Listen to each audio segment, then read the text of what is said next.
terlalu banyak berharap dari suami. Pengen disayang suami, ingin dipuji suami, ingin diperhatikan suami, ingin dicintai suami, ingin diperlakukan spesial oleh suami. Itu sumber penderitaan. Ngangguk semua. Kok tahu kan barusan ngangguk ya. Iya.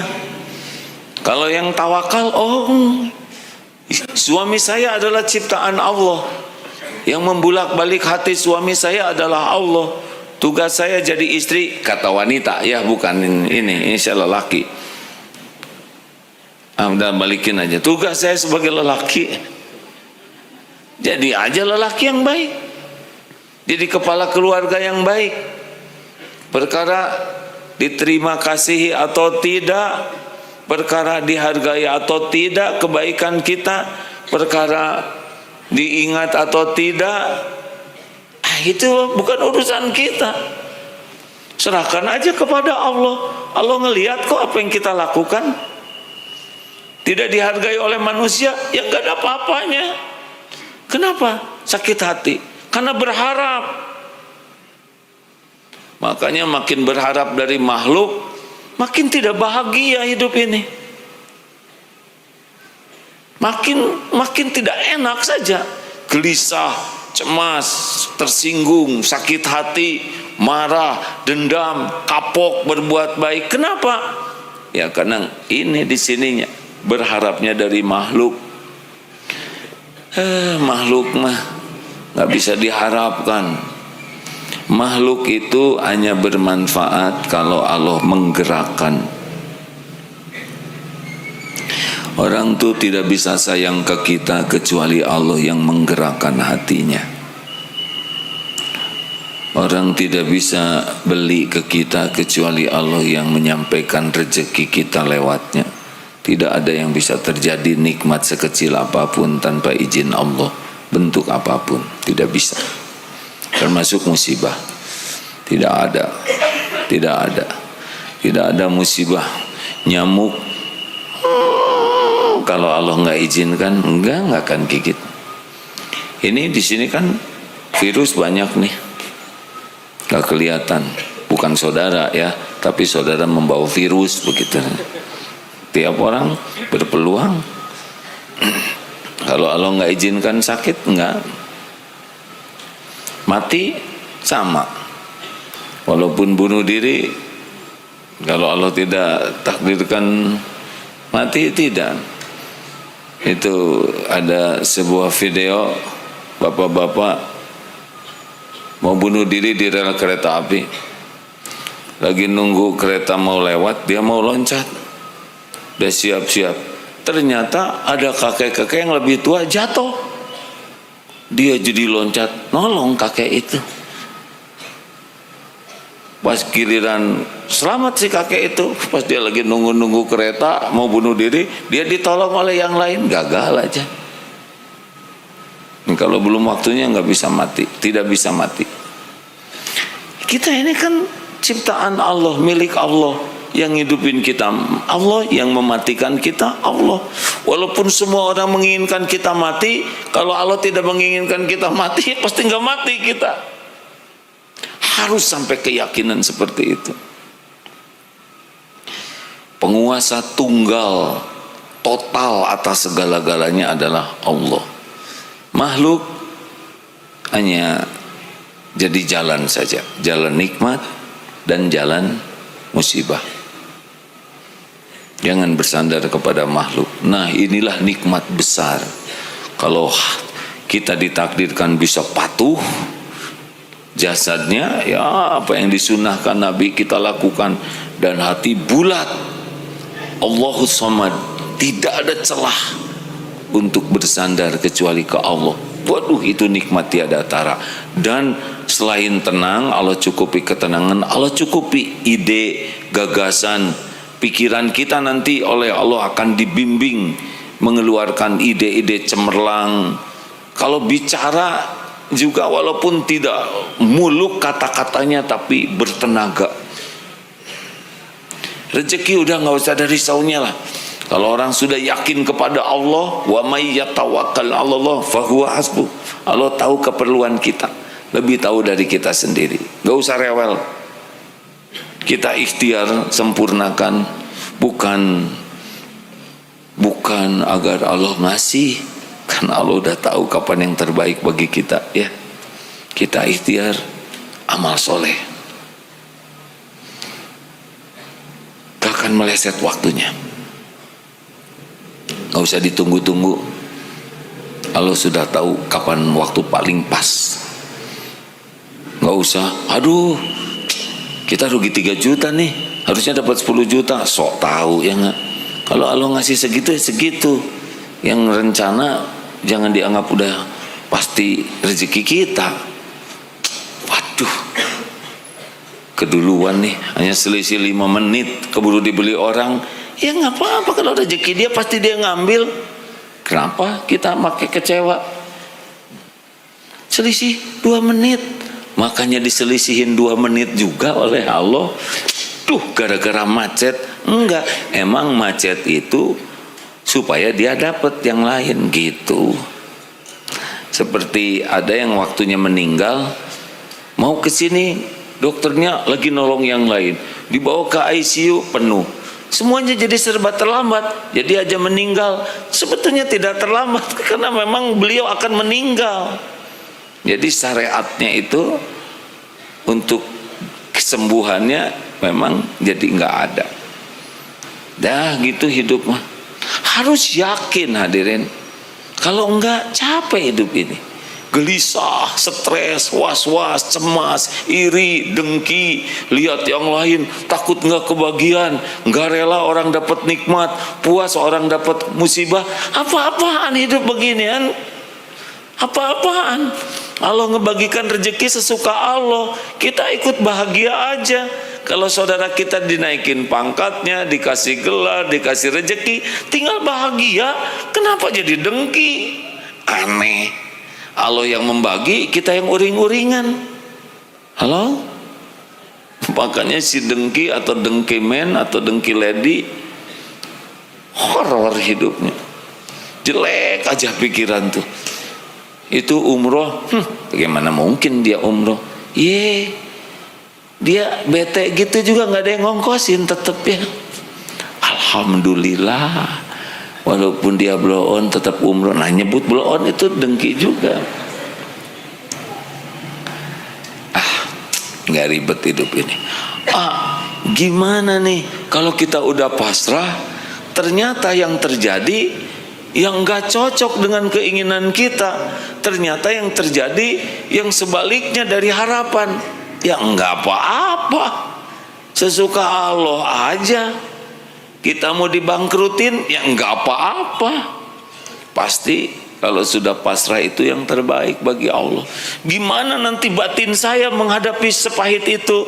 Nanti batin kita dibuka oleh Allah, jadi ngerti hikmah di balik kejadian, hilang penderitaannya. Kalau kita udah mengerti hikmah, hilang penderitaan tuh.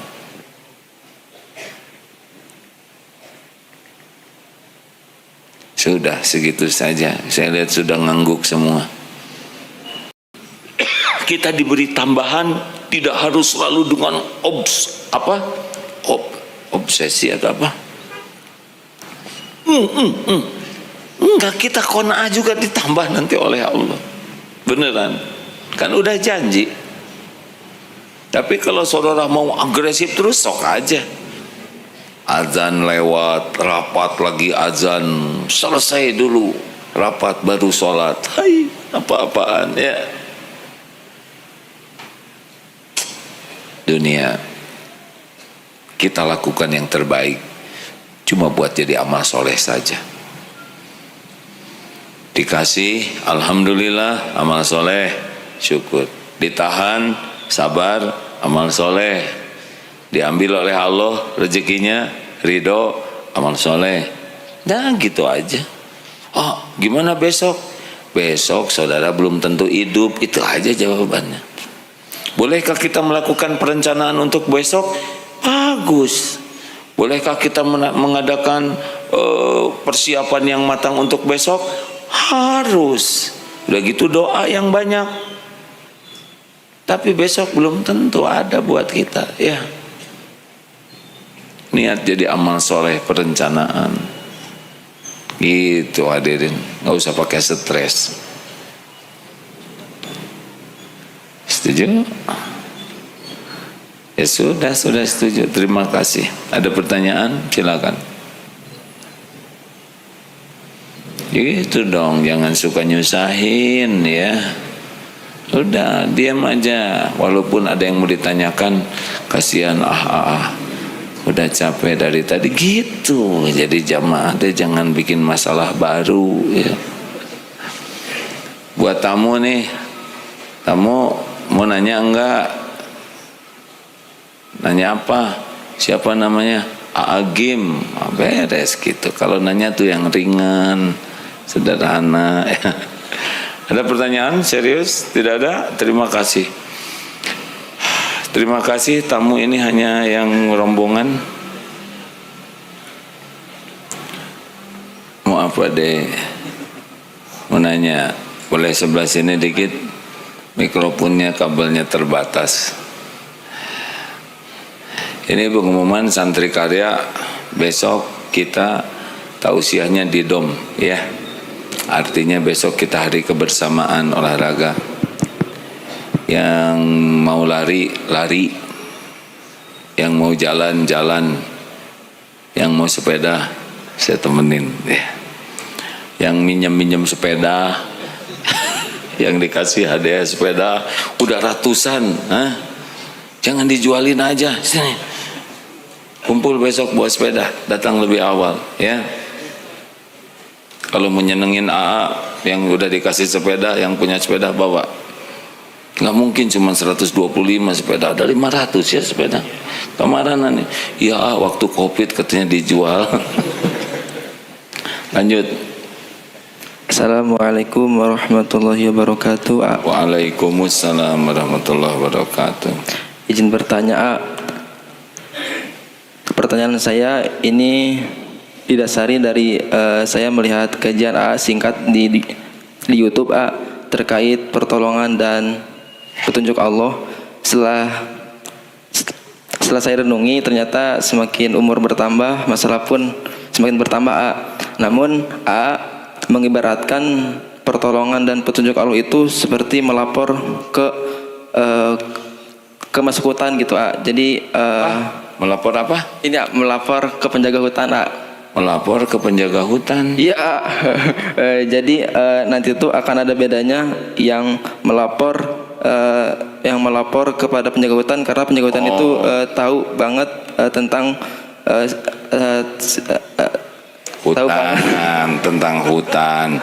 Udah saya terjemahin aja ya. Jadi pertanyaannya apa? Pertanyaannya bagaimana cara laporan ke kami mendapatkan pertolongan Allah dan petunjuk Allah? Ya. Jadi itu ceramah lama tuh sebelum ada Google Map ya. Ketahuan itu tahunnya ya. Dulu belum ada Google Map. Gini, kita mau masuk ke hutan belantara. Yang paling enak itu lapor ke penjaga hutan, karena pemilik hutan. Ini ilustrasi hutan di hutan belantara. Padang siapa yang melapor dan menyerahkan dirinya untuk dibimbing, dijamin akan bisa sampai ke puncak gunung dalam keadaan selamat, dalam jaminan kami. Itu ada pengumumannya. Nah, ini ada yang mau masuk dibimbing, ada yang mau masuk sendiri. Ini ikhtiar dua-duanya. Yang satu ingin ikhtiarnya dibimbing, yang satu wah mau lapor, sini bawa galon 2. Kenapa saudara bawa galon 2 di leher? Ini untuk stok minum, kata yang pemilik. Gak usah bawa galon, nanti saya tunjukin mata air fresh, segar. Itu bawa apa? Bawa karung ya, persediaan makan di hutan. Jangan, tenang aja, gak usah segala dibawa, secukupnya saja. Bawa Velples, bawa sedikit, nanti di sana banyak buah-buahan. Itu bawa senjata segitu banyaknya, Bawa basoka untuk apa takut? Ada babi hutan. Tenang, saya tahu bahaya di hutan ini. Bah, kenapa kok saya nanjak? Kenapa ini jalan nanjak? Tenang, jangan rewel. Di sana ada nangka mateng. Enak, ada yang ngawal. Ah, babi hutan. Kalem. Babi hutan nggak bisa belok. Gini aja, set, beres. Ah, ada singa. Tenang, kamu kan raja singa. Beres. Ini kenapa nyerodot begini? Ini mau minum, tahu, jangan rewel. Enak kalau ada yang tahu tuh.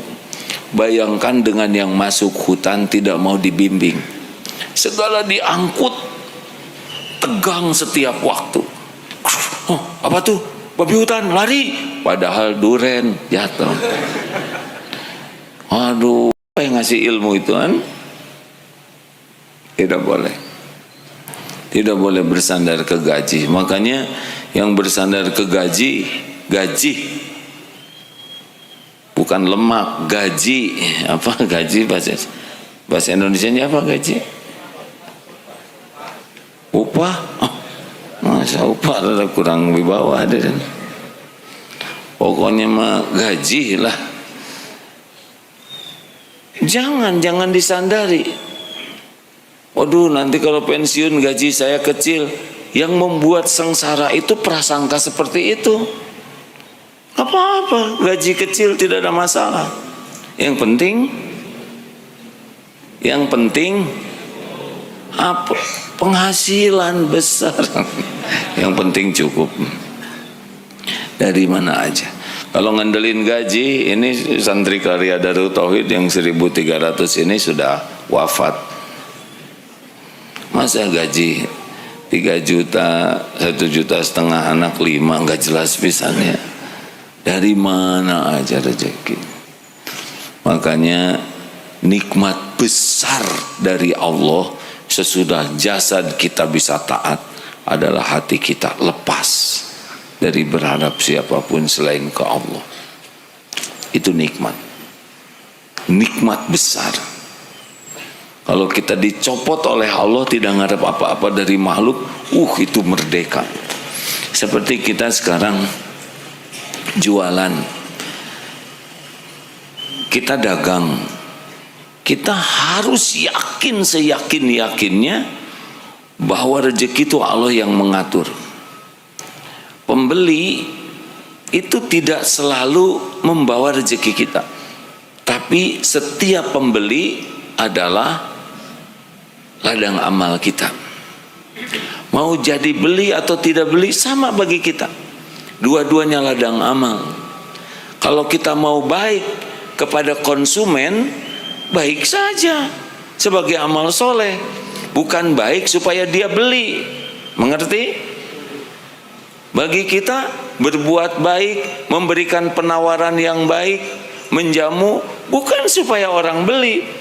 Mau beli tidak beli terserah Allah. Yang penting saya beramal soleh, berakhlak baik kepada klien sebagai amal soleh. Nah, ini bagian dari tawakal. Enggak tertekan, enggak dusta, enggak bohong kebaikannya. Bapak kenapa baik sekali kepada saya? Saya kan belum tentu beli. Gak ada masalah Pak. Yang menentukan rezeki saya adalah Allah. Tapi saya takdirnya sebagai pedagang, maka saya berbuat baik kepada konsumen adalah amal saya. Tapi Bapak sudah kehilangan waktu 1 jam menjelaskan kepada saya, sudah menyuguhin mie ayam, mie bebek, dan segala dikeluarkan. Padahal saya belum tentu beli.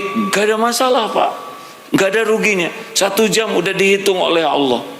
Semua yang disediakan udah rezeki Bapak. Baru sekarang saya lihat pedagang seperti ini. Aslinya dek, saya asalnya tidak mau beli, tapi sesudah melihat akhlak adek, saya mau beli. Masalahnya saya tidak punya uang dek. Nggak apa-apa Pak. Berarti Bapak nambah pahala sabar buat saya yang. Memang begitu kalau orang tawakal, nggak ribet. Enggak ribet. Wah, kita udah jualan, ada saingan di sana, ada saingan di sini. Coba kalau orang tidak tawakal, stres lihat saingan tuh. Emang saingan siapa saingan itu? Saingan itu hamba Allah juga, sama seperti kita. Allah yang nyiptakan, Allah yang menghidupkan, Allah yang ngasih rezeki. Mana mungkin rezeki buat kita pindah ke dia? Kalau Allah nggak ngasih buat dia, pasti ke kita. Nggak ada, nggak ketukar-tukar rezeki itu. Bagi yang tawakal begitu, tenang aja. Dan nggak tenang juga, tetap ada saingan, ya kan? Pak, gara-gara di samping ini buka toko, bapak yang biasanya omset 5 juta, sekarang jadi 3,5 juta. Bukan karena dia, karena Allah mau ngasih 3,5 juta aja. Emang kalau ada hamba Allah lainnya, terus Allah jadi pelit ke kita? Jawab, kan gak mungkin. Dia Allah yang ciptakan, dia Allah yang ngasih rezeki, dia juga yang ditakdirkan jadi pedagang. Dah Allah maha kaya. Kalau Allah mau ngasih ke dia segitu, nyampe segitu. Mau ngasih ke kita segini, nyampe segini. Tapi kan jadi pahala atau tidak? Itu kan hidup kita bahagia atau tidak tuh, man amila sholihan min dzakarin aw unsa wa huwa mu'min falanuhyiyannahu hayatan thayyibah. Barang siapa yang beramal soleh, baik laki-laki maupun perempuan, dan dia beriman, Allah mengaruniakan kehidupan yang baik. Dah, Bu, Ibu, mana ini? Ibu Amanah Mulia Bogor.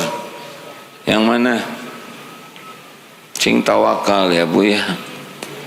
Jangan bergantung sama suami. Jangan terlalu cinta sama suami. Karena suami ibu belum tentu, bukan belum tentu cinta, belum tentu panjang umur. Hikmahnya dari ayat-ayat dan hadis Nabi. Jadi rekan-rekan sekalian, wa ma bikum min ni'matin faminallah. Nikmat apapun yang ada padamu adalah dari Allah. Apa saja, apapun. Nikmat pertama apa? Nikmat penciptaan. Kita dari tidak ada diciptakan jadi ada sekarang. Ini nikmat. Kalau tidak ada penciptaan, kita tidak ada. Nikmat yang kedua apa? Nikmat pengurusan. Udah diciptakan, diurus oleh Allah. Ini nikmat, diciptakan tidak diurus oleh Allah, mati lagi. Dan sampai saat ini diurus, bukan setiap hari, setiap saat. Kita tidak lepas dari kekuasaan Allah setiap saat. Setiap saat. Walaupun kita sedang berbuat maksiat, kita sedang mikir maksiat, lah yang ngasih otak ini siapa? Hanya kita saja kufur, dipakai maksiat, kufur nikmat. Mata, ini nikmat dari Allah ini. Kita tidak tahu bagaimana bisa melihat nikmat besar ini. Padahal Allah tahu mata kita suka berzina, melihat yang dilarang, tetap aja diurus. Kalau Allah mau sekejap gelap gulita, bisa. Sekejap kita jadi tuli, tidak mendengar apapun, bisa. Sekejap kita tidak bisa mikir, bisa itu.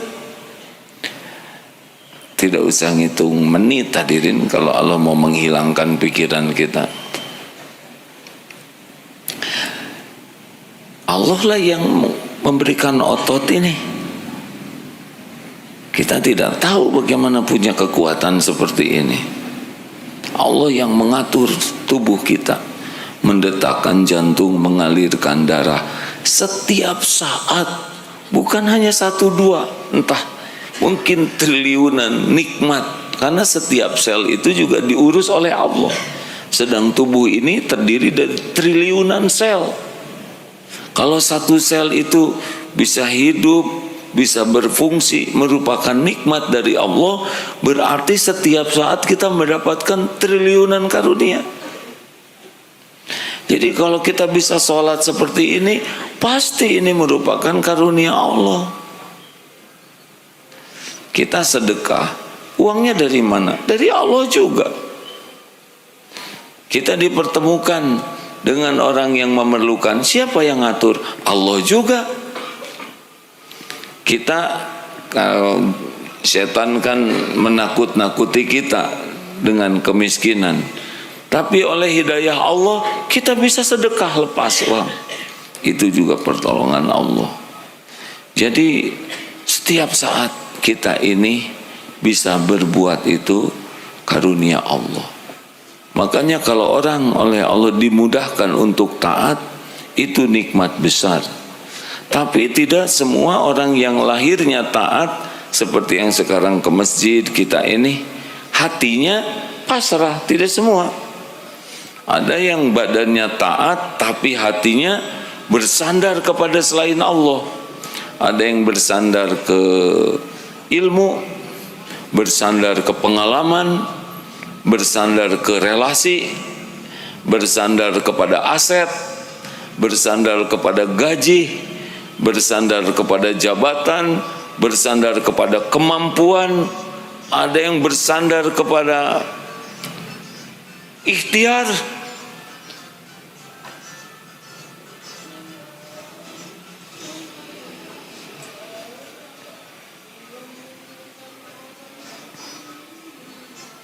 Suara apa itu? Jangan jengkel dengar suara yang amin. Mereka saudara kita. Kita untung dicukupi rezeki, bisa diam di masjid dapat ilmu. Itu belum tentu sholat. Capek harus jalan, belum lagi dihina orang, direndahkan orang. Yang paling bagus adalah DKM ngajak ke masjid, ya. Kang, sini Kang. Kayaknya Ustadz Fahrudin yang harus turun. Ustadz, nggak apa-apa turun juga. Berani nggak? Kalau Allah tidak nolong kita, kita yang lagi ngamen sekarang. Kalau ada copet, nyopet uang kita, kita harus bersyukur. Bukan kita yang jadi copetnya.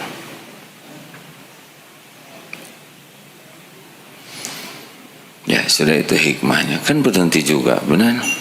Yang penting dikasih uang dulu, jangan diajak dulu. Lanjut. Kita sering sholat, saum, beramal, tapi hati belum tentu. Ada yang bersandar kepada, tenanglah, saya punya pengalaman yang gini. Sombong. Tidak boleh kita bersandar kepada pengalaman. Kita harus belajar, kita harus berlatih, kita cari pengalaman, tapi bukan untuk jadi sandaran. Kita belajar, kita berlatih, kita terus memampukan kualitas kita adalah sebagai amal soleh.